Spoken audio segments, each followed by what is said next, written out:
Jadi menurut Mas, Gitu, Mas. kalau saya membela pemerintah salah? Oh enggak ada yang bilang salah. Kalau menurutku ya, komunikasi pemerintah ini bagus kok, nggak ada yang salah. Tapi memang program buruk mau dikomunikasikan kayak mana pun masih buruk. Kita butuh lahan baru untuk mengejar ketertinggalan terkait dengan swasembada. Di mana petani yang bisa mengekspor ekskavator sampai ratusan, Mas? Ya. Yang terjadi di Papua adalah ekskavator ratusan masuk ke Papua. Apa itu pro petani? Tidak. Itu pro industri besar.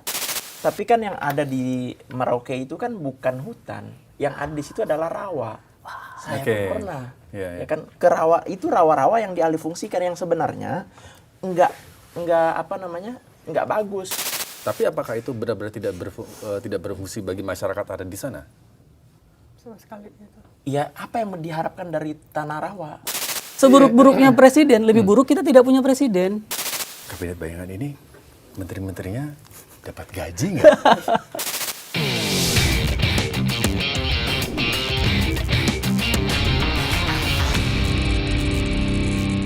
Halo Sobat News, selamat datang di podcast Bikin Terang. Kali ini kita akan membahas terkait dengan kabinet bayangan, di mana memang di tengah kebijakan masyarakat yang kian mendapat kritik dan juga apresiasi, muncul adanya kabinet bayangan yang cukup menyita perhatian publik karena di satu sisi dikenal juga sebagai mekanisme check and balance pemerintah ya, tapi di satu sisi lain juga ada juga yang menilai bahwa kabinet bayangan ini oposisi yang mencari kesalahan pemerintah. Nah, kali ini kita akan membahas seperti apa fungsi dan bagaimana melihat kebijakan pemerintah. Dan saat ini kami sudah bersama dengan Iqbal Damanik dari Greenpeace dan juga dari Menteri Lingkungan. Menteri Lingkungan. Menteri Lingkungan dari Kabinet Bayangan. Kabinet Bayangan, iya. Dan juga ada juga Ahmad Alimuddin. Siap. Dari Terima Mari kasih. Kita Bahas Mari ya. kita bahas. Nah, oke, kalau gitu Di tempat ini. Di tempat ini. Oke, kalau gitu mari kita bahas Mari nih kita kabinet bahas. bayangan nih. Sama Oke. aja.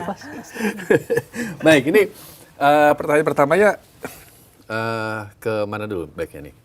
Ke Mas Iqbal dong. Mas Iqbal dulu. Oke. Menteri kita. Oke, ke Menteri kita. Oke. Silakan kalau ke Mas Oke. Iqbal. Silakan. Di masyarakat ini kan banyak yang masih bingung nih, kabinet bayangan itu sebenarnya dibentuk untuk apa sih? Boleh dijelasin nggak apa sih bedanya sama LSM biasa gitu? Ya. Kabinet bayangan muncul dari rasa gelisah gitu ya, dari beberapa orang atau beberapa kelompok, dan tidak semua kegelisahan itu buruk gitu ya. Ada juga kemudian menyimpulkan kebaikan-kebaikan. Banyak ilmu pengetahuan yang muncul dari rasa gelisah gitu ya, rasa ingin tahu gitu. Jadi kegelisahan ini kami anggap dari sebuah proses di mana kebijakan pemerintah banyak yang menurut kami tidak sesuai gitu ya, atau tidak pada tempatnya, katakanlah mulai dari Kopdes, MBG, kebijakan lingkungan hidup yang tidak sesuai sama komitmen perubahan iklim dan sebagainya gitu. Lalu kemudian kayaknya kita butuh deh memantau, karena kita lihat siapa kemudian yang memantau pemerintah saat ini. Nah, itu berkurang. Hampir 80% DPR sekarang dianggap itu part of the government, bagian dari pemerintahan. Kita lihat misalnya ketua-ketua umum partai banyak yang jadi Menko kan ya. Yeah. Kita sebut Yeah, misalnya yeah. Pak Julhas dari PAN masih menjabatkan ketum PAN. Pak Bahlil ketum Golkar. AHY ketum Demokrat. Yeah. Gitu ya. Jadi ketua-ketua partai ini banyak yang memang berada di dalam satu gerbong gitu ya, satu pemerintahan lah, sehingga check and balance ini kurang gitu. Nah, kalau seandainya check and balance ini kurang, siapa yang mau ngecek gitu? Fungsi parlemen atau fungsi DPR kan sebenarnya adalah representatif kita nih sebagai warga negara. Nah, kita itu kayak loss of representative gitu. Kita sudah memberikan suara kita di pemilu, terus kok ini hilang gitu. Suara kita nggak didengar dan sebagainya.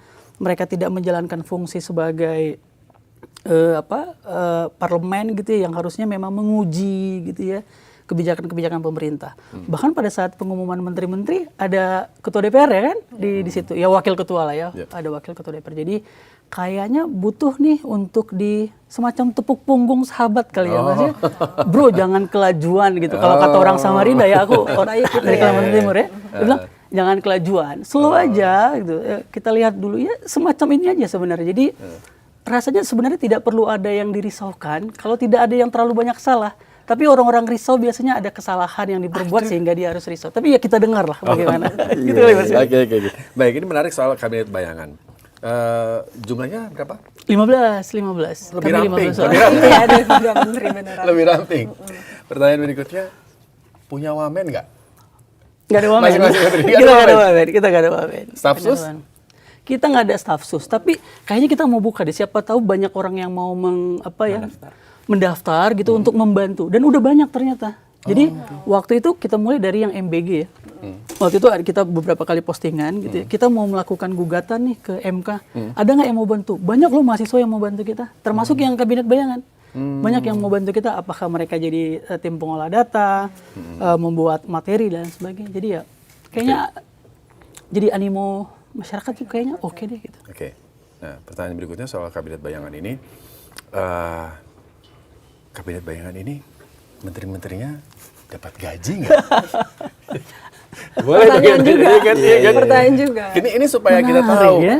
mereka digaji nggak. Nah, kalau digaji siapa yang gaji, gitu kan? Ya, Supaya ya, nanti betul. ini kabinet bayangan benar-benar berdiri independen atau jangan-jangan bersandar sama mereka yang memberi sumber dana, gitu. Betul. Kita tuh selalu berpikir misalnya siapa ini pendananya gitu ya.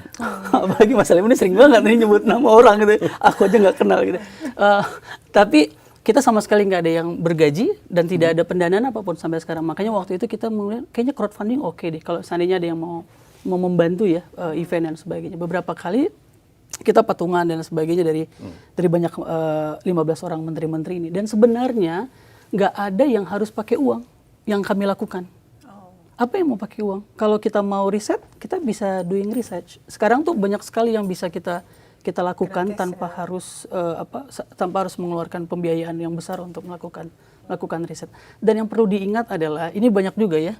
Saya nggak tahu apa orang distrust terhadap pemerintahan yang benar-benar ada gitu ya, atau orang punya harapan lebih gitu ya. Jadi kita ini apa sih KPI-nya Menteri Bayangan gitu ya? Kita ini kan kantor part ya. Kita kan nggak punya anggaran.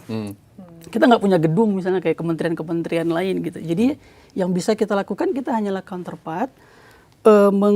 Ada narasi dari pemerintah, misalnya ada narasi dari menteri existing gitu ya, yang ada ya kita uji gitu ya. Jadi ini menguji.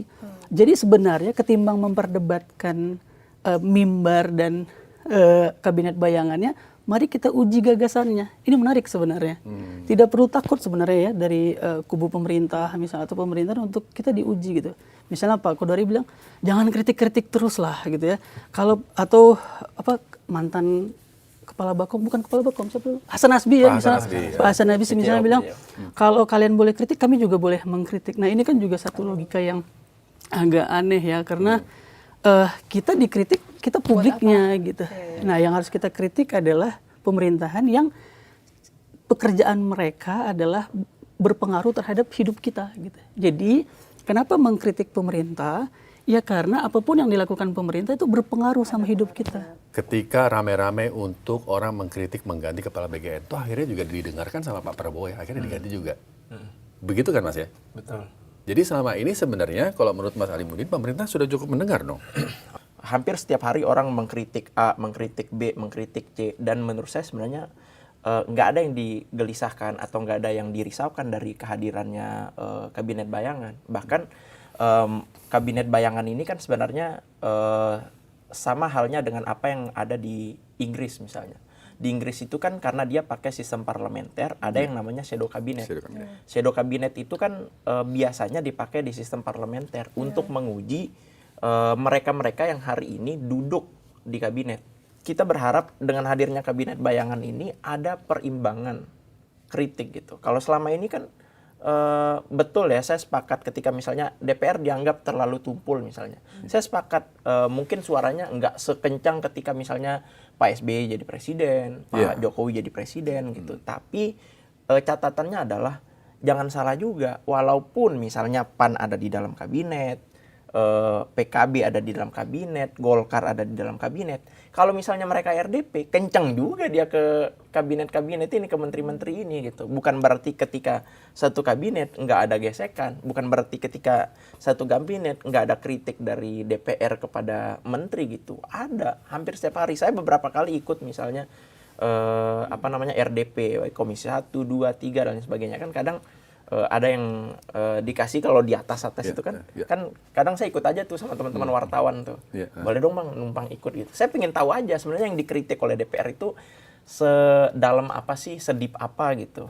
Dan sebenarnya perimbangan itu yang saya ingin lihat gitu di Kabinet Bayangan. Walaupun di sisi lain saya menganggap bahwa lebih tepatnya kalau dibikinnya itu DPR Bayangan.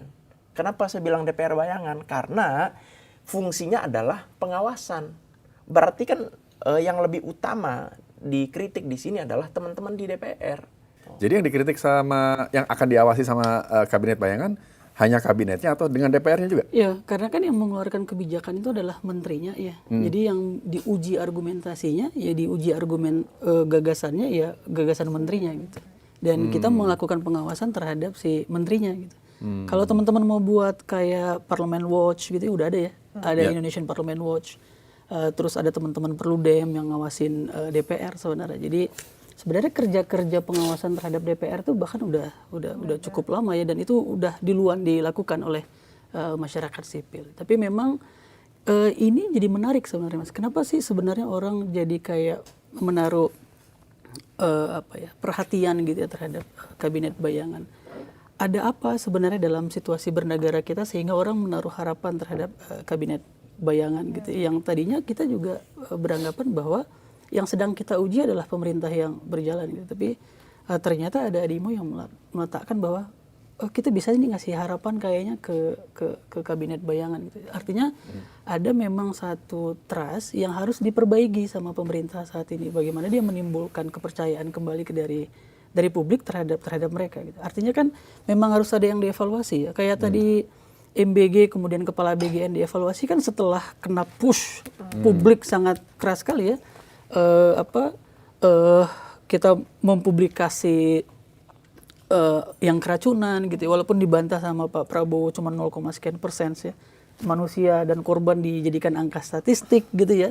Sangat menyedihkan sebenarnya ya bahwa rakyat dijadikan angka statistik dalam konteks korban gitu ya, 0, sekian persen. Iya itu betul angka-angka. Tapi itu kan setelah push panjang akhirnya Kepala BGN berganti, lalu kemudian Ibu Nani ya, Bu Nani SDY yang sampai bilang, "Ya oke, kita kan udah dulu dari awal sekali kita memaksa. Ini yang salah bukan soal MBG atau enggak, tapi bagaimana dia menjadi fokusnya itu di wilayah 3T misalnya wilayah terluar." Setelah kena push gede gitu ya, besar, kemudian Bu Nadi bilang, ya kita akan fokus juga mengutamakan fokus di wilayah 3T. Terus ganti ke Pak Sudaryono sekarang kan, Pak Sudaryono kemudian memfokuskan, membongkar dan sebagainya, menonaktifkan 800-an. Itu artinya gitu, publik itu berfungsi.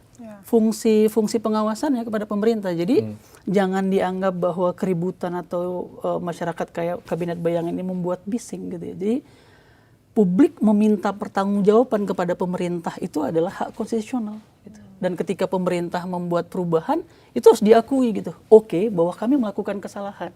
Yang sampai saat ini kita dengarkan bahwa apa emang ada kesalahan selama ini gitu. Jadi menurut saya adalah ya sesuatu yang salah ya diperbaiki gitu aja sih. Dan diakui gitu. Ya.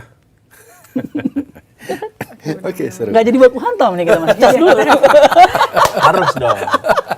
Oke, tapi kalau menurut Bang Alimuddin nih, kalau Kabinet Bayangan ini kan kita nggak bisa melihatnya seluruhnya ya. Pasti kita ada person-personnya gitu kan. Backgroundnya dulu bagaimana mereka mengkritik pemerintah gitu kan. Nah, kalau menurut Bang Alimuddin, apa yang mereka sampaikan itu cenderung membangun persepsi negatif terhadap pemerintah atau sebaliknya?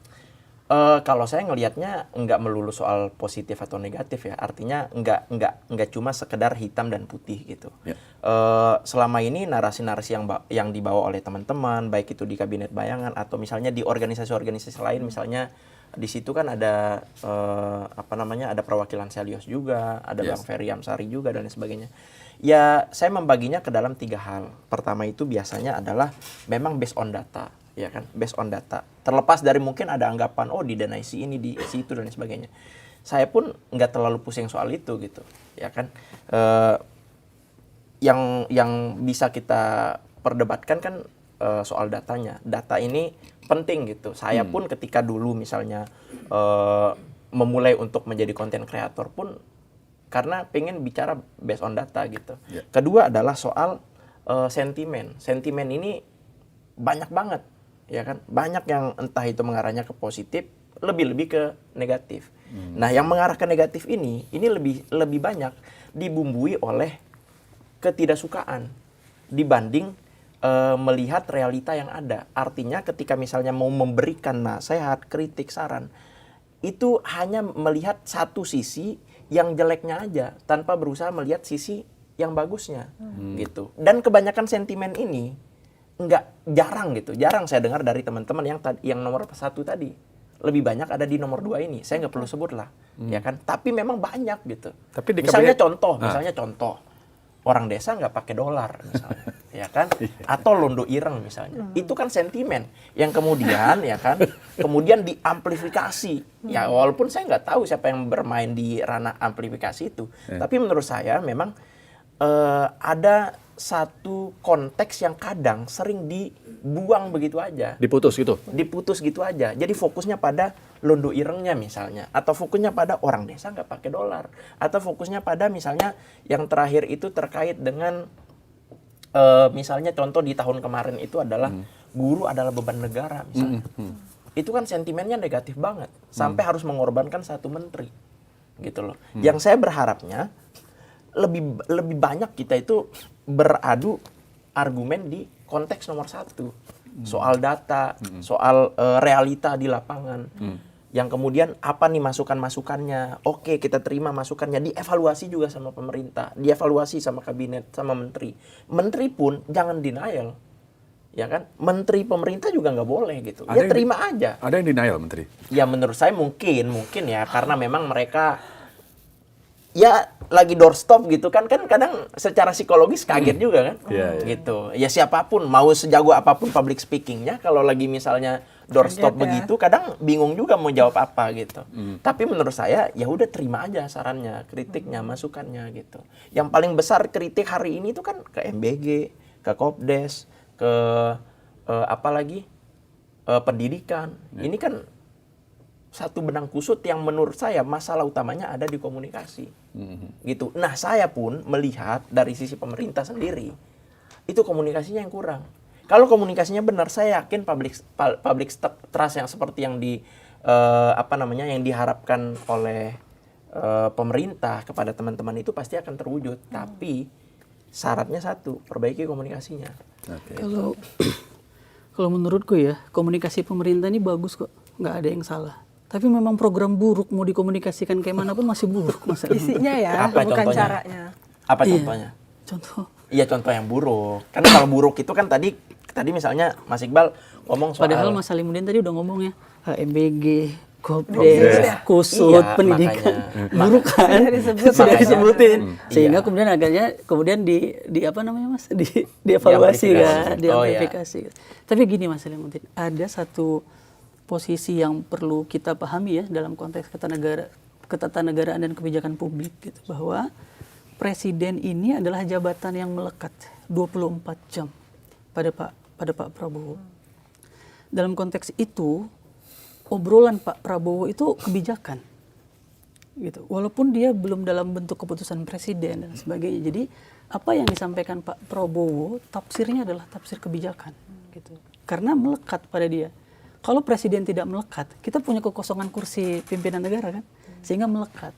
Maka sebenarnya jangan mempersoalkan soal londo irengnya gitu, londo ireng terus apa lagi dolar gitu. Ya memang harus Pak Prabowo harus mengevaluasi diri gitu. Nah tapi apa yang kita rasakan sekarang, kita berpikir bahwa mereka sedang tidak bekerja untuk kita. Maka dalam banyak teori politik misalnya kayak teori kartel partai politik gitu ya, menyebutkan bahwa negara tidak dijadikan alat untuk publik, tapi negara adalah dijadikan alat untuk distribusi kekayaan, untuk distribusi kekuasaan. Dan salah satu yang perlu dilihat dalam konteks ini adalah bagaimana partai politik dikuasai oleh segelintir orang. Itu dia sebenarnya fungsi. Jadi dalam konteks ini kita melihat bahwa mereka tidak bekerja untuk kita. Sehingga kita perlu mengkritik lebih keras agar mereka kembali ke jalan yang benar. Jadi menurut Mas Iqbal nih pemerintah nggak di jalan yang benar? Ya perlu diingatkan Mas. Jangankan pemerintah gitu ya. kita sama teman aja. Jadi ibaratnya kabinet bayangan dan kawan-kawan sedang menepuk punggung aja. Balik nih Pak, balik nih Pak. Iya, iya. Gitu. Nepuk punggung ya, bukan ngejegal ya. Oh jangan, jatuh ya. Mas. Seburuk-buruknya presiden, lebih buruk kita tidak punya presiden gitu loh. Jadi jangan kabinet bayangan dong. Iya, nggak ada presidennya. Oh, dapat legitimasi nih dari sebelah. Langsung dibuka kan. Harusnya ada juga presidennya. Presiden bayangan. Kemarin meresmikan jembatan. Mulai nih geser-geser ya.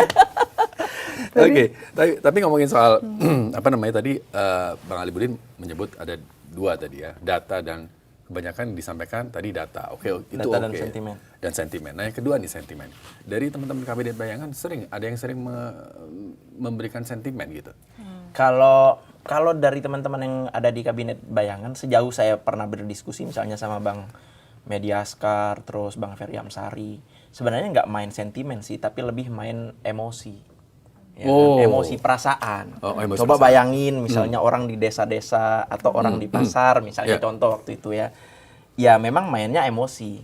Ketika bermain di ranah emosi diadu dengan orang yang fokus bermain data itu memang agak sulit gitu. Karena memang kan orang sekarang itu harus mengerti perasaan masyarakat yang diwakilkan gitu.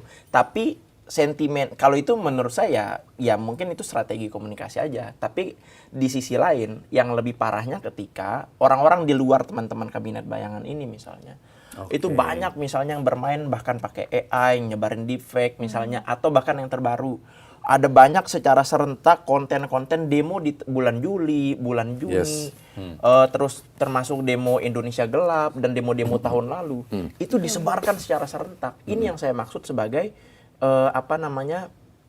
permainan sentimen negatif di sosial media seolah-olah itu sedang terjadi. Akhirnya yang diserang siapa? Ini media kemana? Kenapa nih demo ini nggak diliput? Presiden membungkam nih atau Komdiji membungkam. Padahal kan nggak pernah dilakukan. Tapi masalahnya rakyat, masyarakat itu banyak yang percaya itu. Karena apa? Karena rendahnya literasi kita terhadap bagaimana kita ngelihat konten-konten yang ada di sosial media. Gitu. Itulah yang kemudian menginspirasi saya dulu ketika misalnya kayaknya gue perlu konten deh gitu. Karena hal-hal kayak gini gitu loh. Padahal itu sebenarnya nggak benar. Kayak dulu di 2025 waktu zamannya Bu Sri Mulyani ngomong kayak gitu. Itu ngomong guru adalah beban negara itu. Itu kan deepfake banget.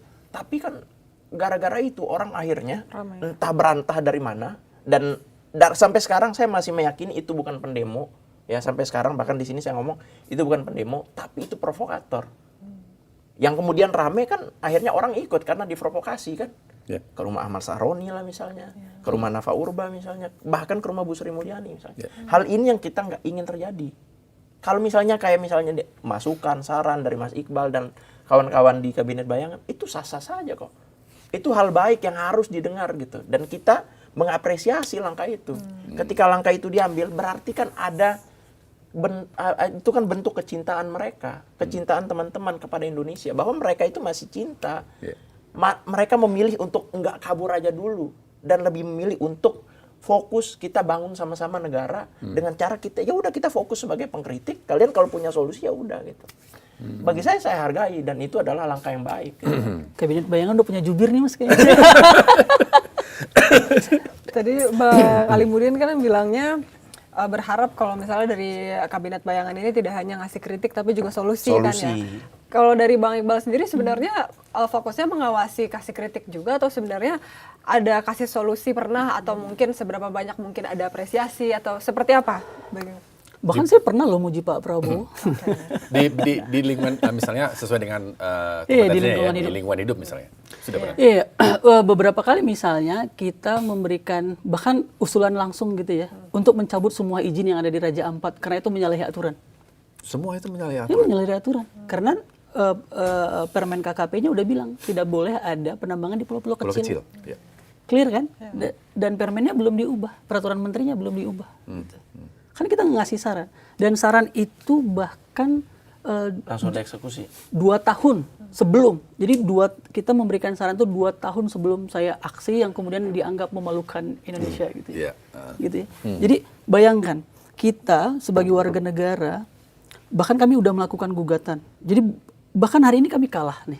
Kami melakukan gugatan terhadap PLN dan Kementerian ESDM untuk mengubah rancangan umum penyediaan tenaga listrik. Melalui konstitusi nih Mas, melalui peradilan. Kita beberkan semua data dan apa yang harus dilakukan oleh pemerintah. Masyarakat sipil kalah, kami kalah. Kami terima kekalahan itu gitu ya. Bahwa bahkan warga negara yang meminta hak konstitusionalnya kepada peradilan pun itu tidak didengarkan oleh negara. Bahkan tidak didengarkan oleh peradilan. Sehingga kami dianggap tidak bisa menguji dokumen ini gitu ya.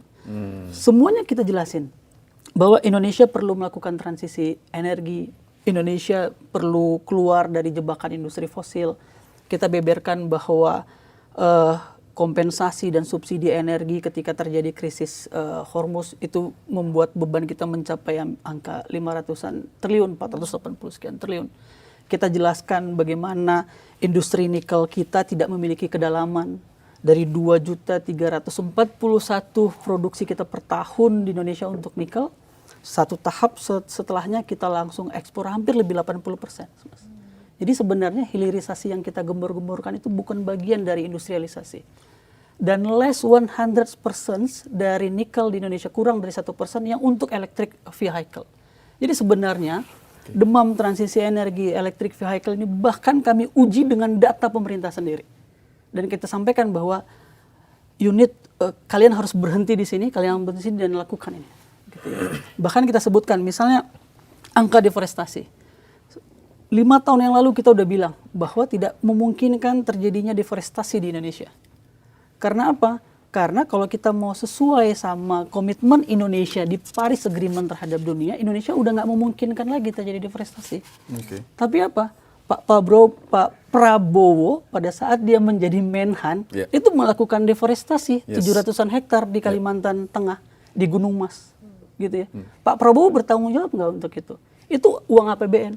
Kalau ada uang APBN, ada kerugian kan? Pak Prabowo bertanggung jawab nggak untuk itu? Menjelaskan nggak kepada publik?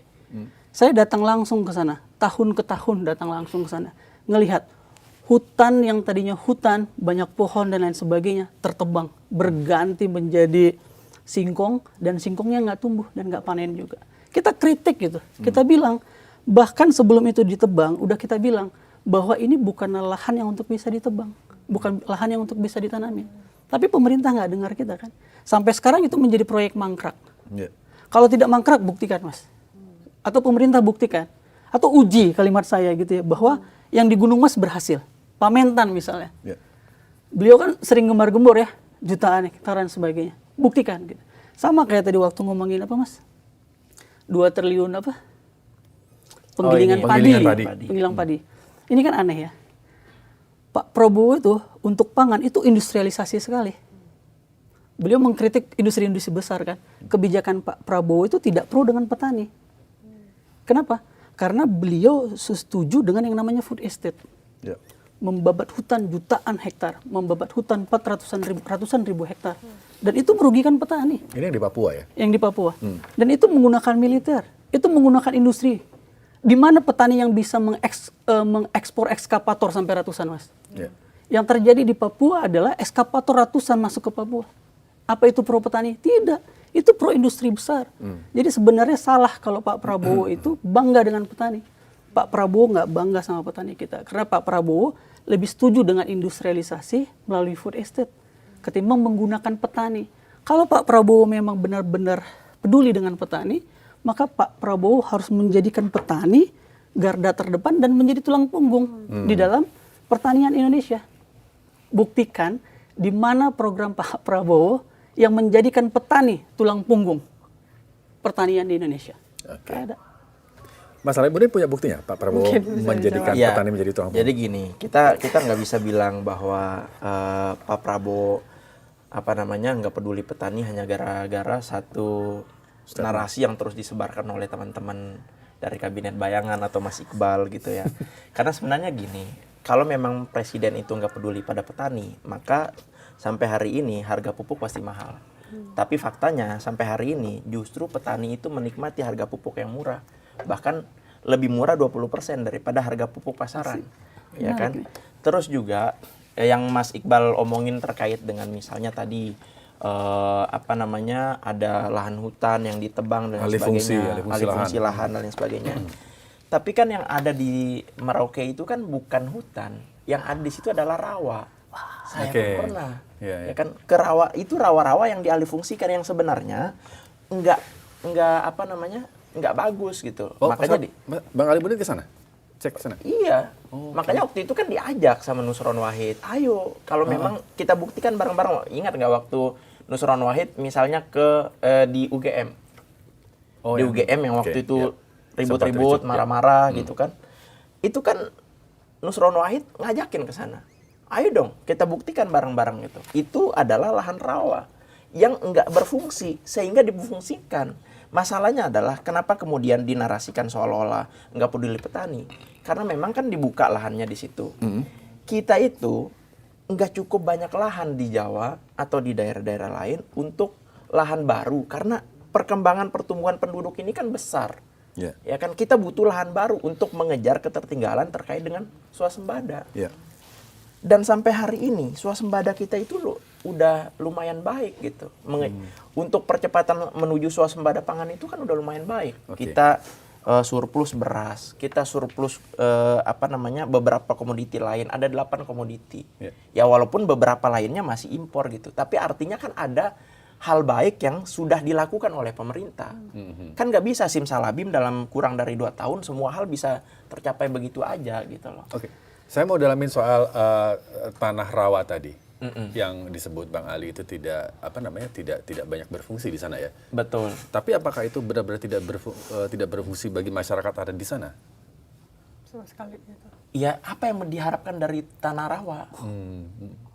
Memang masyarakat adat tidak memfungsikan itu? Ya, masyarakat adat pasti butuh itu. Tapi faktanya hari ini, masyarakat adatnya sudah menerima berbagai bantuan dari pemerintah berbentuk ekskavator, bukan ekskavator, maksud saya, yang buat pertanian, alat-alat pertanian dan lain sebagainya, itu kan udah dinikmati sama teman-teman di sana. Ada kok banyak buktinya tersebar. Bahkan di akun Kementerian Pertanian juga ada gitu. Artinya, nggak cuma fokus ke industri besar, tapi ke petani-petani yang ada di Papua juga dilibatkan gitu loh.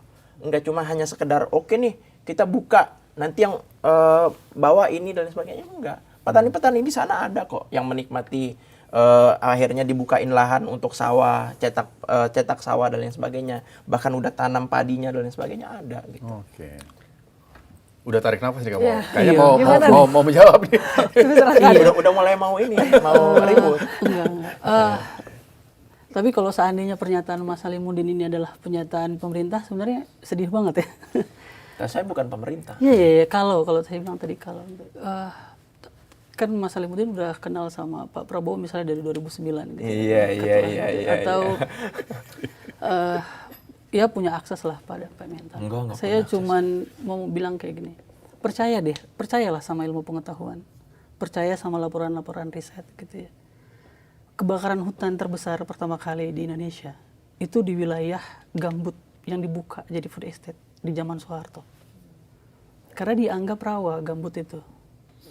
Gambut itu ekosistem rawa memang, yang bagi orang kota kayak Mas Salimuddin nggak ada fungsinya gitu.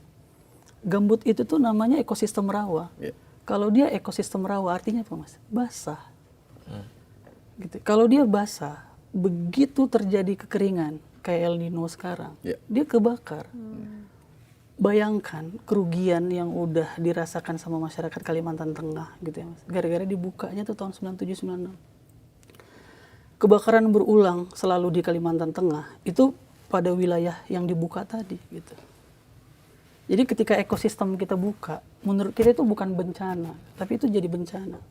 Ini para ahli udah bilang kok, kenapa sih nggak tanya dosen-dosen IPB itu banyak sekali yang tahu bahwa kalau kita mau membuka lahan gambut, susah ditanam. Makanya kenapa saya bilang menggunakan petani. Banyak petani kita yang punya pemahaman soal bagaimana menggunakan gambut.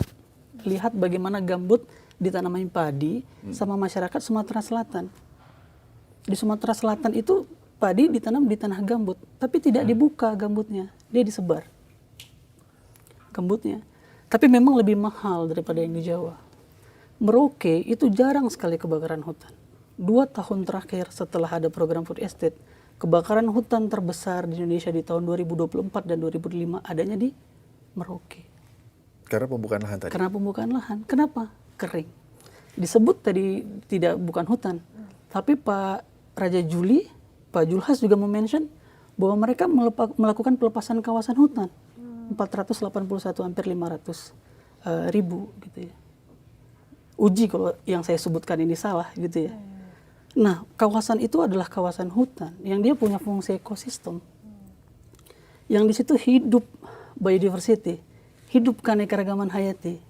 Dan kita bergantung sama itu. Mereka mereserve karbon tuh besar sekali. Pak Edi Suparno misalnya, saya lihat di Instagramnya ya. 10 pohon ditebang, dia bilang dia sedih sekali ya. Tapi dia nggak tegur Pak Julhas gitu. Dia nggak tegur orang-orang di partainya yang melakukan penebangan pohon misalnya. Kenapa 10 pohon ditebang di Bandung ribut bukan main? Jutaan pohon ditebang di Papua, kita diam aja. Gitu. Jadi membuka lahan yang tentu tidak berhasil ini sulit gitu. Dan kalau kita lihat misalnya di Merauke, yang ditanam tebu. Di mana letak orang Papuanya di sana? Orang Papua nggak makan nasi, mereka nggak makan padi, mereka nggak nanam padi, nggak punya kebudayaan itu. Mereka makan sagu.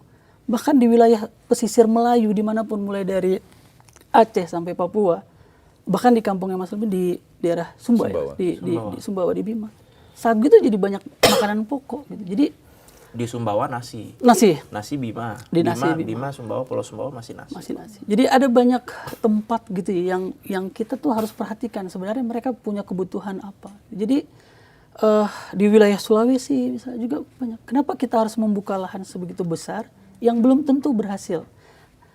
97 PLG itu lahan gambut dibuka secara besar ya, jutaan hektar di zaman Soeharto, sampai sekarang nggak bisa.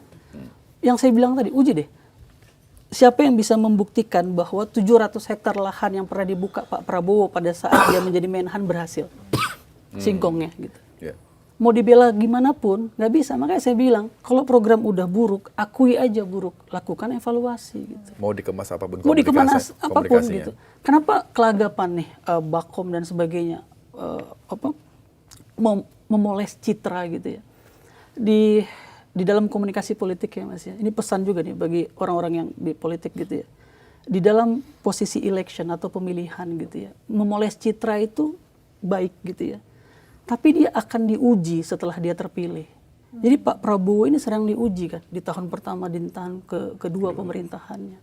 Jadi tidak bisa terus melakukan apa yang dilakukan pada saat pemilihan presiden di 2024 gitu ya, dengan memoles, gemoy dan sebagainya gitu. Membela secara berlebihan gitu ya Mas ya. Lalu kemudian itu dijadikan sebagai sebuah kebenaran gitu. Nggak bisa. Maka harus kita uji. Kalau kita bilang, kita nggak pernah menarasikan buruk gitu ya Mas ya. Kalau seandainya nggak ada ratusan eskapator yang masuk ke wilayah Merauke, kenapa nggak ditarik gitu? Kan kita udah tahu tuh mau 2 tahun gitu ya. Yeah. Pembukaan lahan aja sulit di sana. Kalau ditanya gini, kenapa harus membuka lahan secara besar Mas? Kapasitas katanya kurang. Ada kok banyak petani di wilayah Jawa, di wilayah Sulawesi, Kalimantan yang bisa melakukan intensifikasi. Karena kita tuh dalam kepala kita rakus lahan. Rakus lahan. Kepala pemerintahan ini kepala pemerintahan yang ekstraktif. Yang kemudian disampaikan sama Acemoglu gitu. Kenapa negara itu gagal? Karena cara pikir ekstraktif. Dan itu adalah model rente yang paling gampang. Diambil, buka lahannya, tebang pohonnya, keruk gitu. Paling cepat itu. Paling cepat. Dan itu paling cepat untuk mengakumulasi modal. Kalau seandainya yang di Kalimantan Tengah tadi aja nggak berhasil, kenapa mau dilakuin lagi sih? Yeah. Yang di Sumatera Utara juga nggak berhasil. Jadi program-programnya Pak Prabowo pada saat dia menjadi Kemhan harus diuji oleh dirinya sendiri saat dia menjadi presiden gitu. Jadi nggak usah ngotot kalau memang udah tahu salah gitu. Gitu sih Mas. Oke. Ya. Tapi waktu itu Bang Ali melihatnya emang tanah rawa ya? Tidak ada yang bisa difungsikan di sana. Karena kan kita nggak punya helikopter view. Cuma kan yang jadi pertanyaan adalah harusnya keseringannya adalah satu titik dijadikan sebagai gambaran besar atau di mana sih yang berhasil Mas kalau kita bilang satu titik? Loh, emang ada yang berhasil dalam 1 tahun? Jepang aja ketika membuka food estate itu butuh 15 sampai 25 tahun untuk benar-benar berhasil sesuai dengan apa yang diimpikan. Ya kan, artinya 1-2 tahun itu bukan berarti semuanya gagal. Kan ada bagian berhasilnya juga.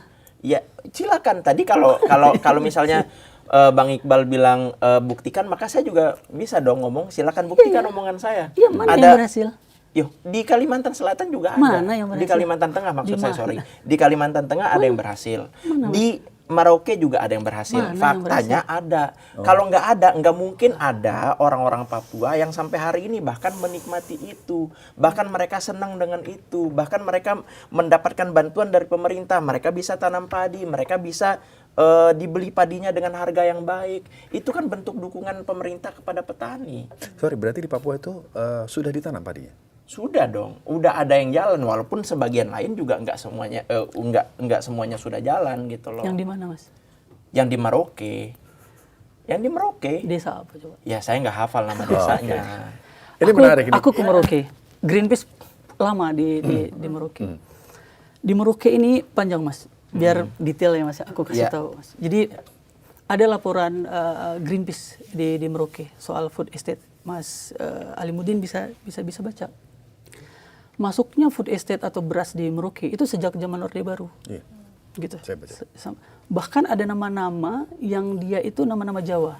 Ada desa-desa yang nama jalannya juga ada desa Ciawi di sana gitu ya, yang diambil dari sini. Dan mereka adalah imigran-imigran dari Jawa yang datang ke Merauke ini, Mas. Transmigran. Jangan imigran dong. Oh iya, transmigran. Transmigran Ya. yang datang ke Merauke. Dan mereka itu adalah zaman Orde Baru. Dan membuat sawah dan sebagainya di wilayah Merauke. Sebagian besar yang dia di dekat wilayah kota di beberapa desa yang saya sebutkan tadi itu adalah desa yang diinisiasi pada masa Pak Orde Baru. Zaman Pak SBY ada yang namanya MIFE, Mas. Merauke Integrated Food and Energy gitu. Itu difungsikan buat bioetanol juga. Jadi ide ini sebenarnya juga bukan ide baru gitu. Pak SBY waktu itu punya nama program MP3EI, Mas. MP3EI. Punya MP3EI. Salah satu bloknya adalah Merauke gitu. Dan dari zaman Pak SBY berarti udah 20 tahun yang lalu. Gitu ya. Kalau kita ambil zaman Pak Prabowo, Pak Jokowi 10 tahun, Pak SBY 10 tahun, 20 tahun. Nothing yang terjadi di Merauke. Jadi apa yang diletakkan di Merauke ini ada udah 20 tahun.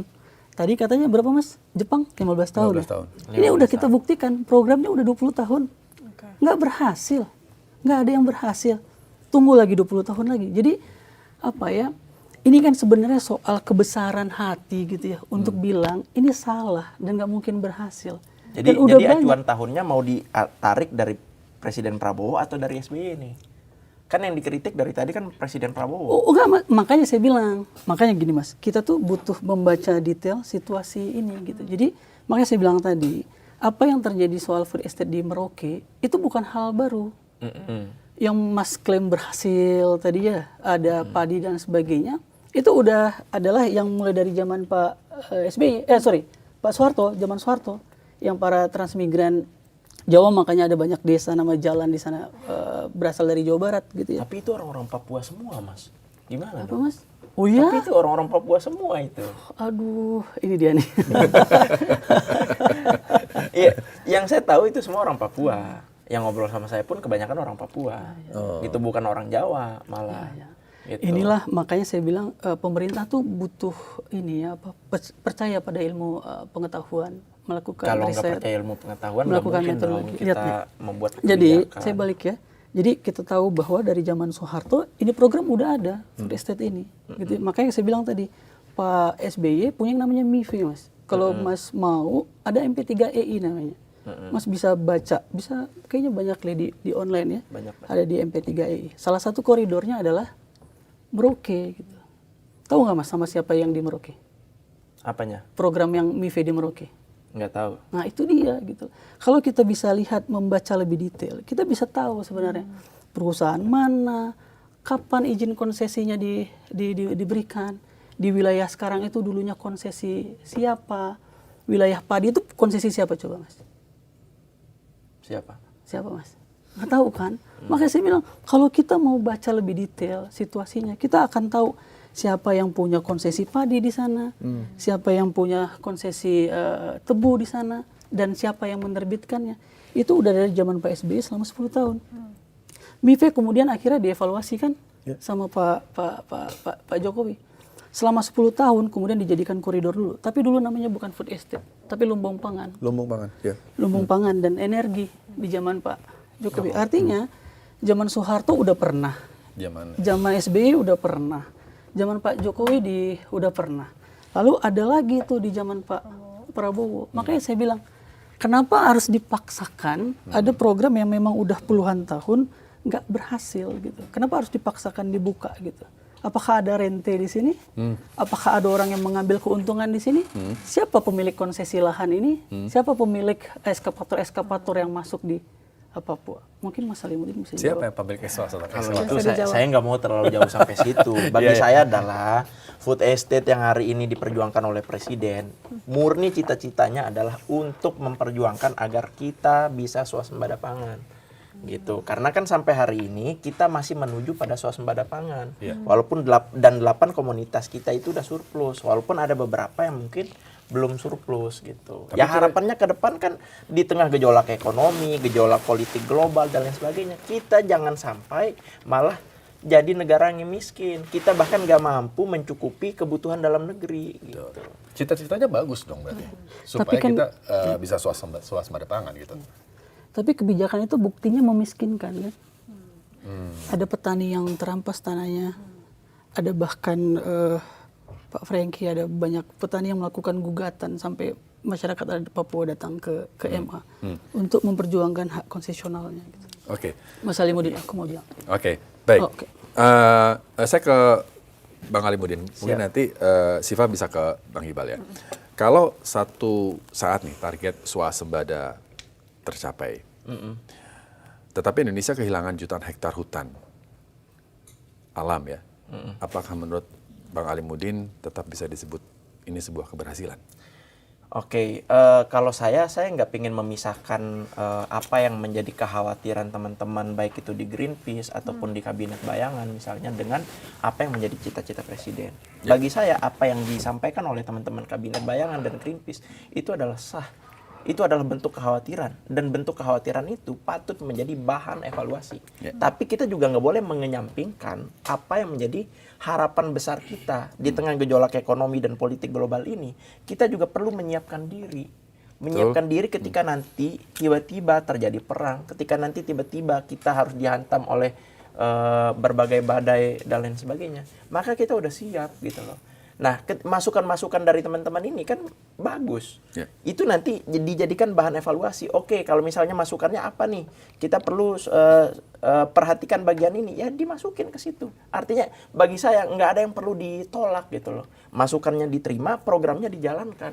Jadi win-win solutionnya adalah nggak perlu saling meninggalkan. Karena sama-sama dibutuhkan.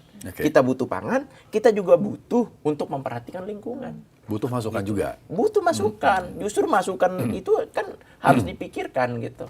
Harus dipikirkan oleh pemerintah. Kedepannya apa yang menjadi programnya nggak hanya memperhatikan sisi apa yang menjadi cita-cita, tapi juga memperhatikan apa yang menjadi sisi lingkungan sehingga nggak bertabrakan. Jadinya yang ini pengen begini, yang itu pengen begitu, nggak bakal ada titik temu. Kalau bagi saya harapannya adalah programnya tetap jalan, apa yang menjadi kritiknya dievaluasi, disampaikan, dan itu jadi bahan untuk ke depan programnya bisa jalan dengan baik gitu. Kayak gitu. Kalau menurut Mas Iqbal itu sebenarnya masih mungkin nggak Indonesia itu mencapai swasembada pangan tanpa mengorbankan kawasan hutan ataupun rawa? Kalau kita mengorbankan kawasan hutan, atau hutan lah ya, kawasan hutan itu bahasa administratif. Kita mengorbankan hutan itu kita udah nggak bisa lagi sebenarnya. Jadi bahkan data dari Kementerian Kehutanan, kita udah nggak memungkinkan untuk mengorbankan hutan. Wilayah rawa kita sangat butuh. Kita udah nggak memungkinkan lagi mengorbankan wilayah rawa. Saat ini kita hidup bersama krisis iklim. Kita tahu ada bencana yang terjadi di Sumatera akhir tahun 2025. Dan sebenarnya negara berkontribusi membuat itu. Kenapa? Karena kebijakan negara tinggi emisi. Emisi. Gitu. Jadi sehingga krisis iklim semakin terjadi. Kebakaran hutan ada banyak gitu. Dan ini adalah disebabkan sama kebijakan-kebijakan pemerintah yang memang tidak pro dengan lingkungan. Ada banyak masukan. Makanya tadi logiknya adalah programnya tetap jalan, kritiknya diterima. Ya nggak bisa. Gitu. Jadi memang harus mengevaluasi diri. Kalau pertanyaannya adalah apakah memungkinkan untuk kita mencapai swasembada pangan gitu ya? Belajarlah pada petani yang menjadi soko guru bangsa ini. Gitu. Petani sebagian besar beras-beras kita hari ini yang kita makan itu dari petani yang existing hari ini. Maka belajarlah dari mereka bagaimana cara mengelola lahan yang tepat, bagaimana mengintensifikasikan lahan, bagaimana meningkatkan nilai produksi. Gitu. Jadi ya kita sangat yakin sebenarnya kita masih memungkinkan untuk itu. Tapi kenapa kemudian petani selalu dirugikan di sini? Bahkan ketika nilai beras mahal, petani tidak mendapatkan keuntungan. Gitu. Yang mendapat keuntungan adalah pengambil rente di level distribusi. Makanya ketimbang pro pada industrialisasi, Pak Prabowo harusnya pro pada petani-petani kecil. Ketimbang membangun COP-BES yang begitu besar dan megah, kenapa tidak memberikan insentif kepada petani-petani di desa? Baik, saya izin menanggapi ini. Ada juga nilai misalnya bahwa ada 2 asas Mas di dalam Undang-Undang Desa. Apa coba Mas Alimuddin? Asas utama dari Undang-Undang Desa. Silakan. Apa coba Mas? Ya udah silakan. Apa coba Mas? Saya mempersilakan. Nah ini dia nih Mbak. Kita nih memang harus benar-benar paham gitu. Kita ngomongin koperasi desa, kita ngomongin petani gitu. Kita punya undang-undang dasar, undang-undang desa, yang undang-undang desanya kita asasnya aja kita nggak mengerti. Jadi sebenarnya kita, kalaupun kita mau membela pemerintah nih Mas, belalah dengan data yang benar, belalah dengan statement yang bisa diuji. Ada 2 asas dasar di undang-undang desa. Asas pertama adalah asas rekognisi, bahwa undang-undang atau negara ini mengakui orang yang tinggal di desa. Asas kedua adalah subsidiaritas. Asas kita mengakui bahwa mereka membutuhkan apa. Jadi undang-undang desa ini harusnya berpikir, dan pemerintah dengan menggunakan undang-undang desa berpikir bahwa apa yang dibutuhkan masyarakat desa, apa yang dibutuhkan petaninya. Itulah logik dasar dari undang-undang desa yang udah ada di Indonesia, yaitu apa? Saya kasih tahu lagi Mas ya, asas rekognisi, kita mengakui hak-hak orang desa, ajak subsidiaritas, bahwa kita mengakui mereka berhak menentukan apa yang baik pada masyarakat desa. 2 itu. Oke. Tadi mau nanggapin soal... Ya, tadi kan katanya pemerintah nggak peduli dengan petani dan sebagainya. Mungkin Mas Iqbal lupa ya, kalau sejauh ini, tahu nggak Mas, kalau harga padi yang dibeli dari petani itu berapa sekilo? 6.000, ya kan? 6.000 harga dari petani. Itu udah harga standar. Agar apa? Agar petani juga merasakan dampak dari padi yang mereka hasilkan. Bahkan bukan cuma itu subsidinya. Tadi saya udah sebut pupuk 20%. Lebih murah daripada harga yang ada sejauh ini. Di luar itu juga banyak hal-hal lain.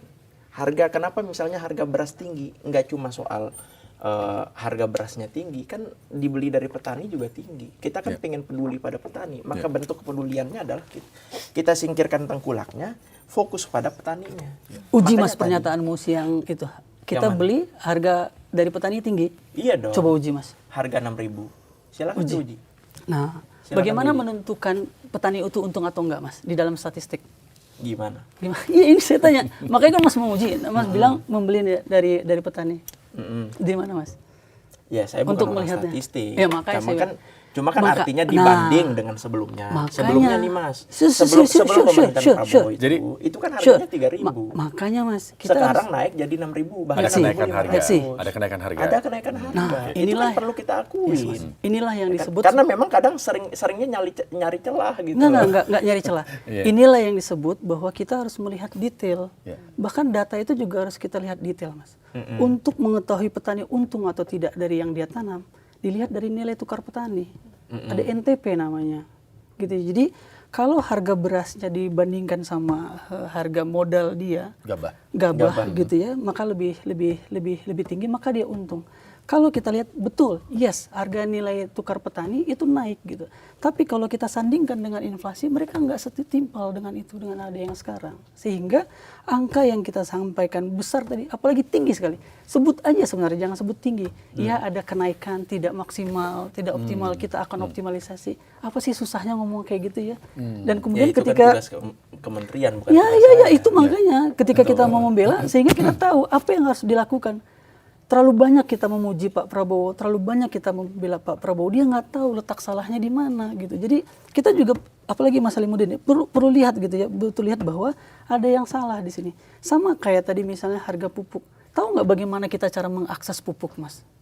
Bisa nggak petani beli pupuk, Mas? Bisa. Petani nggak bisa beli pupuk secara langsung. Secara langsung. Ya. Itu Mas Salimuddin. Yang bisa membeli pupuk itu adalah Poktan. Jadi mereka harus terdaftar dulu menjadi Poktan. Dan sekarang kita lihat siapa yang menguasai kelompok-kelompok petani ini. Ya. Dan bagaimana mengaksesnya? Yang menguasai siapa kelompok petani ini? Poktan Nah, ini dia Mas. Nah, ini dia harus dibuktikan. Nah, ini dia.